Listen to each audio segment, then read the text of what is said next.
Hi there. Welcome to Stories That Made Us. In this episode, we take a look at the Babylonian creation myth.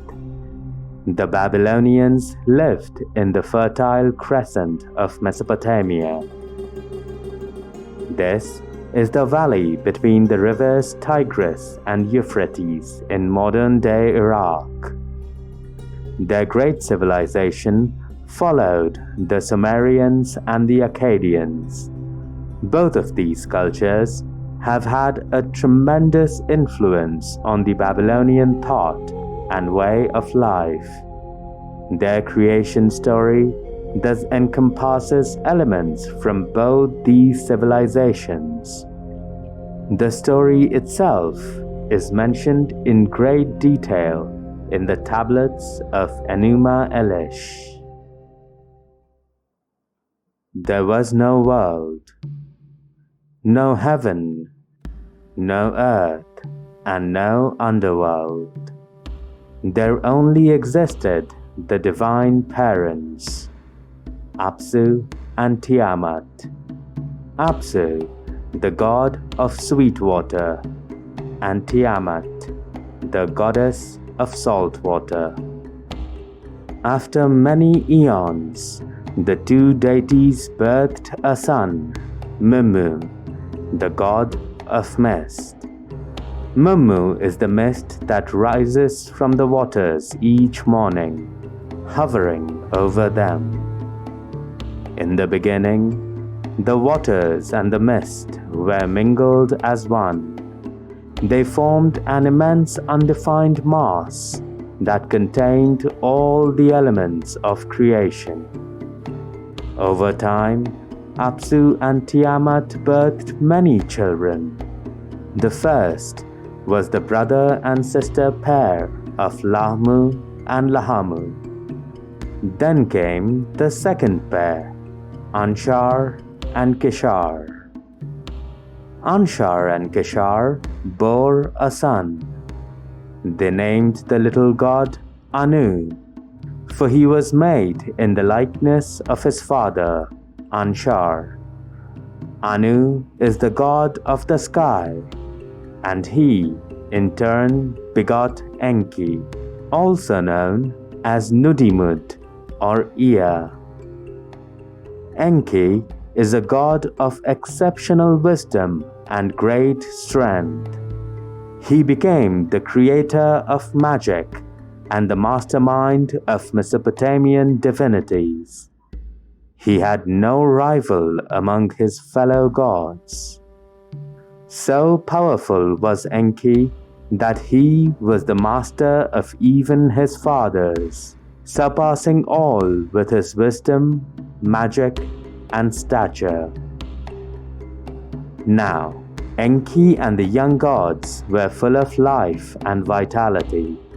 They enjoyed boisterous and hilarious gatherings. Their meetings were loud and full of thunderous laughter and booming gossips.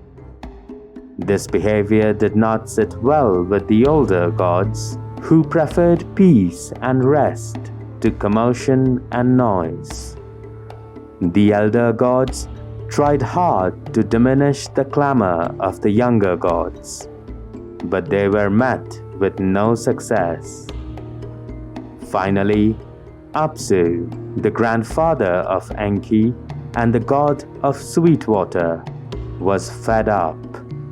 He, in utter exasperation, resolved on a drastic course of action. He called Mummu, his son and vizier, the prime minister, and said, "Mummu, you are my great advocate among all gods. You are the one who gratifies my pleasure. Come, let us go to your mother, Tiamat. Let us tell her of our plight. It is a shame that we, the primordial gods, should suffer at the excesses of the younglings. Let us resolve our course of action for once and for all." Thus the two gods sought an audience with Tiamat. "These young gods have upset the peace and harmony that I have sought for so long," explained Apsu to his wife. "They cause agony and great distress to me and to other elder gods. These young gods must be stopped at once. I will destroy them and break up their way of life. Peace and silence will reign supreme again." When Tiamat heard this proclamation, she raged and cried. She lamented in distress and fumed at her husband and her son. "How can we destroy what we've given birth to?" the goddess asked. "Though their behavior causes distress, let us tighten discipline with grace and wisdom." But alas, her words fell to deaf ears. Mummu then spoke. "Destroy, my father. Destroy their cantankerous and lawless way of life. Destroy these young upstarts so that you may rest in the day and sleep at night." Apsu was pleased with his son. His face beamed as he plotted against his children and grandchildren. Their plot, however, was discovered by the young gods. They despaired and agonized over the heavy-handedness and the bloodlust of Apsu. They discussed and pondered upon their response to the elder god's declaration of war. After much thought, Enki declared that they were no match against Apsu and Mummu. No match in a fair fight, that is. They would have to resort to trickery if they were to survive their culling. The other gods, though upset at the thought of deception, reluctantly agreed. They were, after all, more concerned with their own survival. The young gods agreed that Enki should lead their efforts to placate the elders. Thus, Enki went to Tiamat and Apsu to discuss a peaceful solution to the conflict. Apsu and Mummu, however, were steeped in haughtiness. They declined any amicable solution. The elder gods knew that they would prevail. They sought to use this excuse as an opportunity to obliterate the young gods for once and for all. They wished to impress upon the young gods the dominance of the elders.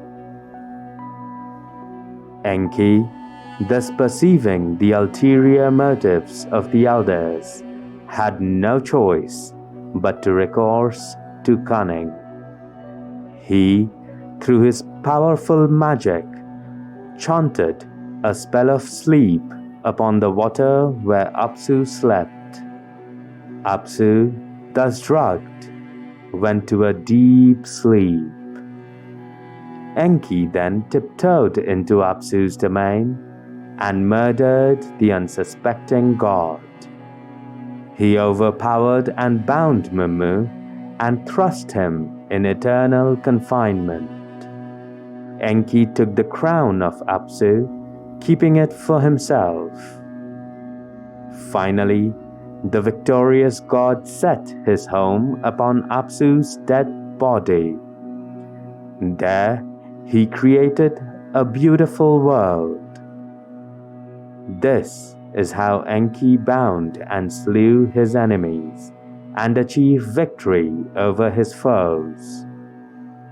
He finally rested in his new domain, which he called Apsu, named so after the god whom he defeated.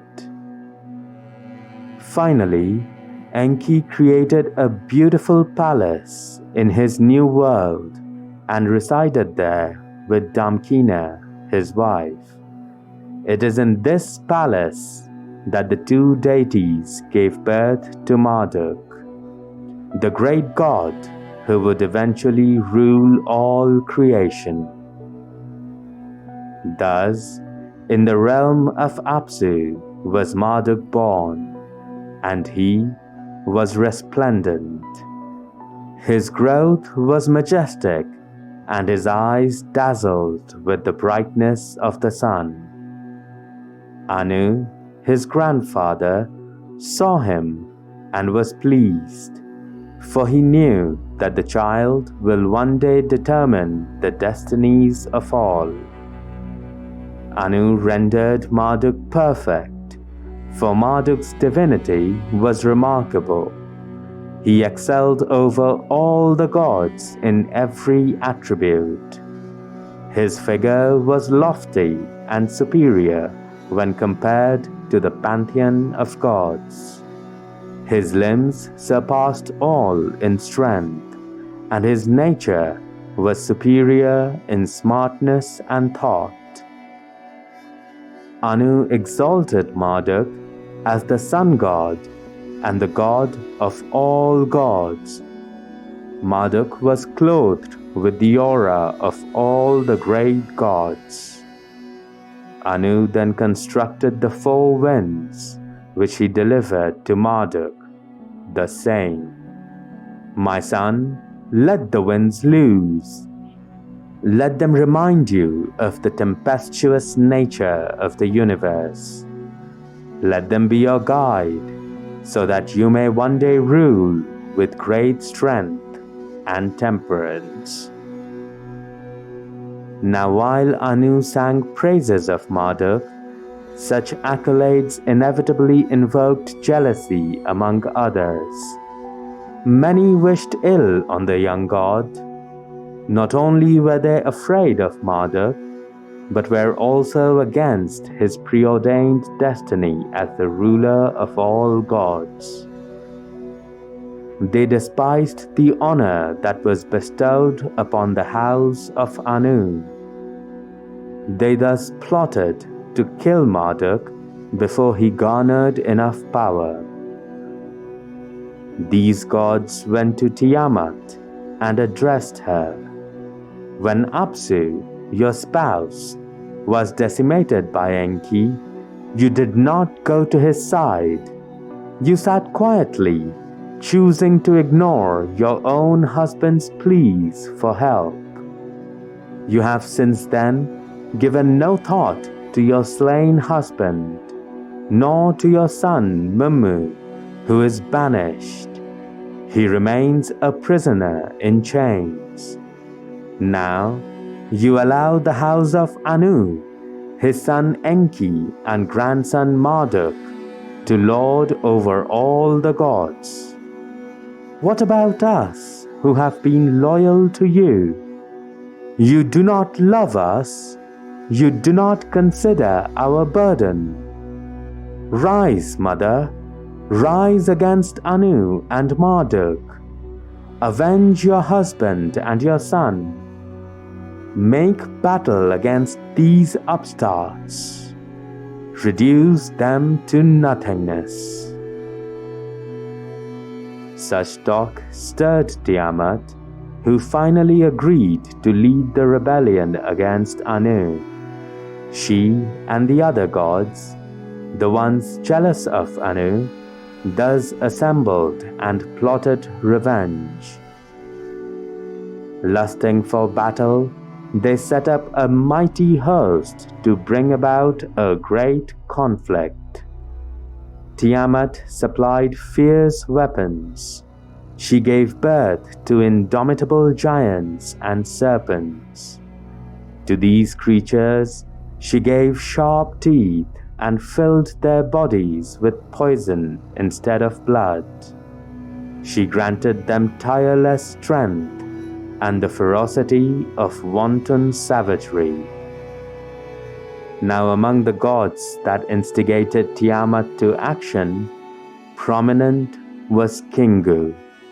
Tiamat exalted him as her spouse and gave him the leadership of her ferocious army. She also set him up on the throne of rule, thus discarding the prophecy of the throne belonging to the house of Anu. She then said to Kingu, "I have cast a spell that exalts you as the leader of the army of gods. I have delivered to you the rule of all gods. You are indeed revered, my husband. You are renowned. Let your commands prevail over all Anunnaki, the gods of the world." She then gave Kingu the tablet of destiny. Tiamat fastened this tablet to his chest and said, "Your words are absolute. Your commands will be heeded and obeyed by all. Go now, my husband, lead the army against Anu, Enki, and Marduk. Ensure our victory." And so it was that once again gods prepared to battle one another. The faction led by Tiamat and Kingu sought to put an end to the line of Anu and assert control of their own over the realm. Now Enki, the god of wisdom, the son of Anu and the father of Marduk, got a wind of Tiamat's plans. He lapsed into his chamber and thought. He reflected upon his next steps as he was battered by waves of anger and anguish. Eventually, he directed his steps to his grandfather, Anshar's abode. He then told Anshar and Kishar of Tiamat's treacherous plot against the family. "Grandfather," Enki cried, "Tiamat, my great-grandmother, has conceived an irrational hatred for us. She has established a warring host in her savage fury. Many gods who are upset that the line of my father is to rule the heavens, have also joined Tiamat against us." Anshar was profoundly disturbed by this news. "Alas," he cried, "this war was inevitable. You, Enki, must have expected retaliation when you killed Apsu with cunning. It is you who made Tiamat furious." Anshar wailed with a heart steeped in fury. "Now where is the champion of our house? Who is to fight Tiamat as her equal?" he cried. Then Anshar and Enki asked Anu to join them in their deliberations. Anshar lapsed into silence, staring at the ground. Nodding to Enki and Anu and shaking his head, he outlined the problem to Anu. The gods then sat and discussed. This was a great predicament, for no god wished to face Tiamat. She was, after all, the mother of all. After much discussion, they finally decided to pit Marduk against Tiamat. Enki thus sent for his son. When Marduk arrived, Enki spoke thus: "Marduk, listen carefully to your forefathers. You are my son, the apple of my eye. Go respectfully before Anshar, so that he may look upon you." Marduk rejoiced at being present in such a great and illustrious company. He stepped towards Anshar and bowed with the deepest respect. "My exalted great-grandfather, Marduk thus addressed Anshar, "Do not hold peace, but speak your thoughts. I will fulfill your every desire. Who has caused you such grief and anger?" Anshar then explained the upcoming battle to Marduk. He elaborated upon the young god's role as the leader of their army. Marduk, having heard all this, then spoke, "My fathers, rejoice, for soon we'll be victorious over Tiamat. But I do have one condition. I will become your avenger. I will bind Tiamat and defeat her in the upcoming battle. But I request that you convene an assembly and proclaim me as the highest deity, the Lord of all gods. Let me, with my utterance, decree destinies of gods. Let it be known that my words must never be challenged, and my commands may never be nullified or altered. This I ask as your avenger, protector, and champion." Anshar listened to Marduk's words, and then turned and spoke to his minister, "Vizier Kaka, please do visit every god that is sympathetic to our cause. Let them all convene here to discuss our predicament. They are to confer as they sit at the table. Provide a sumptuous feast with delectable wine and ale. Let the gods then decree the destiny for Marduk, their avenger." So Kaka went from one god to another, spreading Anshar's words. All the gods sympathetic to the house of Anu thus assembled. Upon hearing of the upcoming battle, they shook with fright and distress, for they did not know that Tiamat planned their annihilation. They waited to hear from Anshar, Anu, and Enki. They waited to hear their fates. Then all commotion stopped as the heralds declared the entrance of the exalted house of Anu. All the assembled gods basked in the presence of Anshar and were filled with ecstasy. They ate and they drank, and soon felt good and became carefree. The mood was merry. After the festivities, the gods decreed the fate of Marduk. They handed him the title of their avenger and delegated their power to the young god. They then set up a lordly stage for the young god, one with a resplendent throne worthy of a king. The gods invited Marduk to take his seat there and receive his kingship. They then said, "Marduk, you who are most holy and honored among the gods, your destiny is unparalleled.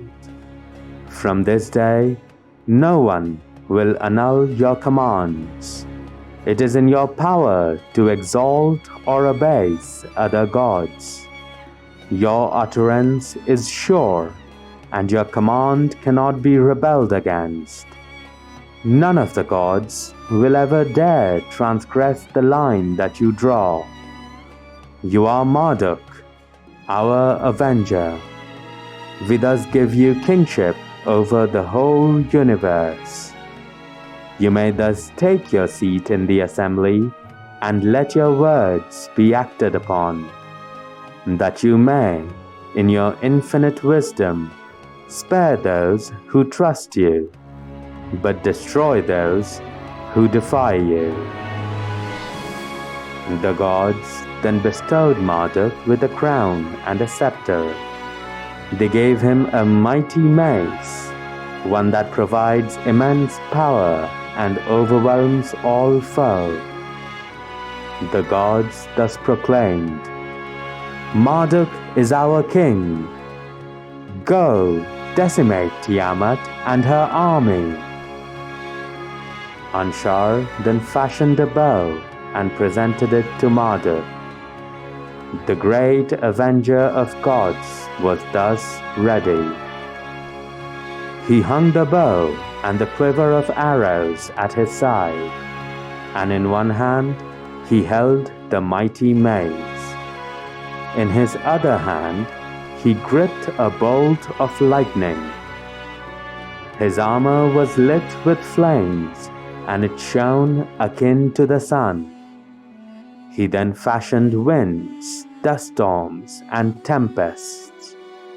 He ordered them to spread chaos among Tiamat and Kingu's army. So this is how the gods went to battle once again. Marduk rode a fearful chariot, one that was driven by 4 steeds. Steeds named the Destroyer, the Merciless, the Trampler, and the Fleet. They possessed immense strength and were immune to weariness. The two armies thus fought each other with a ferocity that shook the entire universe. They hurled lightning and thunder and let loose ferocious serpents and wolves. It was a war of immense brutality, a war of terrible cruelty. Both sides intended on decimating one another. No quarters were given, no sympathy was spared, nor were prisoners taken as gods fought one another for supreme domination of all realms. When Marduk spied Tiamat on the battlefield, he rode towards her, shouting her name. "Why are you so aggressive and arrogant?" Marduk's voice boomed over the battlefield. The gods and their vile creatures stopped fighting, turning to hearken Marduk's words. "Why do you strive to provoke battle and kill us? You are supposed to be our mother, Tiamat, but you hold nothing but contempt. You unlawfully named Kingu as your spouse, and you gave him the command of all gods. Command that is rightfully ordained to be my family's and mine. I will battle you and decide the fate of all gods, for once and for all." When Tiamat heard Marduk's declaration, she was wrought with anger. The two thus faced one another in a terrifying battle. Everything stopped as the two gods battled for supremacy.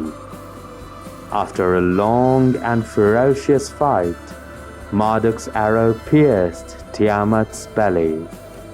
The young god then tore open her entrails, thus extinguishing her life.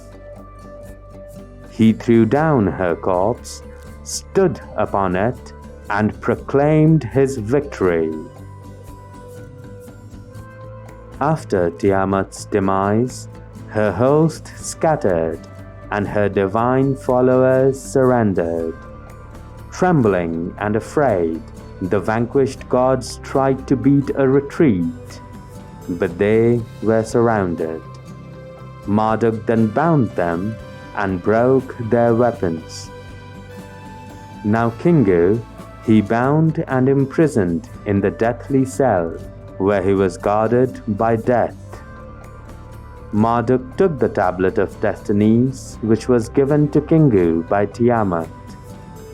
the tablet finally found its way to the rightful heir, the god of all gods, the forger of destinies, the great and mighty Marduk. This is how Marduk established victory for Anshar, Anu, and Anki, his father and forefathers. This is how he fulfilled his destiny. Marduk then placed his feet on the corpse of Tiamat, and with his majestic club, he smashed her skull. He severed her arteries and bid the north wind to bear her blood to the gods. His fathers saw this, and they were glad. They rejoiced at the great victory, showering Marduk with blessings, gifts, and praise. Marduk then rested. He rested and pondered how to use Tiamat's corpse to create a new realm. This would be his world, just like his father Enki created the realm of Apsu from the god Apsu's corpse. Eventually, a thought occurred to the great god of gods. He split Tiamat into two and then stretched the upper half over the world. This is how Marduk made heaven. There now existed two realms. One was Apsu, the kingdom of Enki, where Marduk was born. The other was heaven. Marduk then stretched the skin of Tiamat and made a new world between Apsu and heaven. This he named Esara. He made this realm in the likeness of Apsu. This realm he then gifted to his forefathers, who chose it to be their abode. Marduk then fashioned time. He set up constellations, and based on their movements, he appointed the year. He marked off divisions and set up 3 stars each for the 12 months.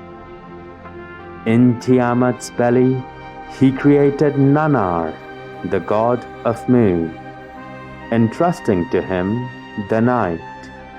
He titled Nannar the Jewel of the Night and established the lunar calendar. From the foam that oozed from Tiamat's mouth, Marduk next fashioned the clouds. From her eyes he let the Euphrates and Tigris flow. They became the life-providing rivers of Mesopotamia. From the rest of her body, he then fashioned the earth. This realm the great god Marduk claimed to be his own. The gods rejoiced and blessed Marduk. Anshar embraced the young god and proclaimed his title, the victorious king. Marduk then spoke to the assembled gods. Above the Apsu, the emerald abode of my father, and opposite Esara, the realm which I built for all gods. Beneath the celestial bodies that I created to rule the skies, I will build a new realm. This is to be my luxurious abode. This kingdom will be earth, and within it I will establish my shrine. It is here that I will build my great palace and establish my kingdom. He then pointed at the gods and said, When you come up from Apsu or descend from heaven, this will be your resting place. I give my kingdom the name of Babylon, the home of the great god. the gods heard the speech, they thus exclaimed, "In Babylon, as you've named it, put our resting place forever." Marduk then detailed his plan. "I will bring together blood and bone. I will bring to being the first man. From this man, the species of humans will arise. They will be the one on whom the toil of the gods will be laid, so that we all may rest." Enki heard this and thus responded, "We require the sacrifice of a god to bring this plan to fruition. Let the defector gods, those who took up arms against us, be brought forth. Let the guilty among them be sacrificed for the creation of man." Upon hearkening this advice, Marduk assembled all the gods. In front of them all, he then brought forth the rebellious gods, who were all bound in chains. Marduk then said to them, "After the defeat, you have all been imprisoned and are in chains. You deserve nothing better than eternal languish in the deepest and darkest dungeons. But I am a generous God. I will break your shackles and reinstate you in your shrines. But only if you tell me the name of the god that instigated this warfare. Who was it that made Tiamat rebel? Let me know now, so that I may lay just punishment on him." The shackled gods thus said, "It is Kingu, O Lord of gods. It is Kingu who instigated warfare." And so it was that while the rest of the gods were freed from shackles, Marduk meted out punishment to Kingu. The victorious king severed Kingu's head, and from his blood he let Enki create man. Now once humanity had flourished, the people had but one job: to provide for the gods. The first of these tasks was to build the great city of Babylon. This, then, is the story of great battles of gods, battles that were fought long before the existence of time. This is the story of the creation of our world and the eternal laws that govern it. It is the story of the creation of man and of Babylon, the city at the center of the world, the city where Marduk, the god of gods himself, sits and lords over the realm of earth. That is all for this episode. Share and subscribe if you liked the podcast. Leave a rating and comment. Oh, and don't forget to join us on social media for the latest. In the next episode, we delve into the stories of Wabanaki, Anishinaabe, and Blackfoot. They are the Native American tribes of the United States and Canada. Until then, have a great week ahead and stay safe. Goodbye.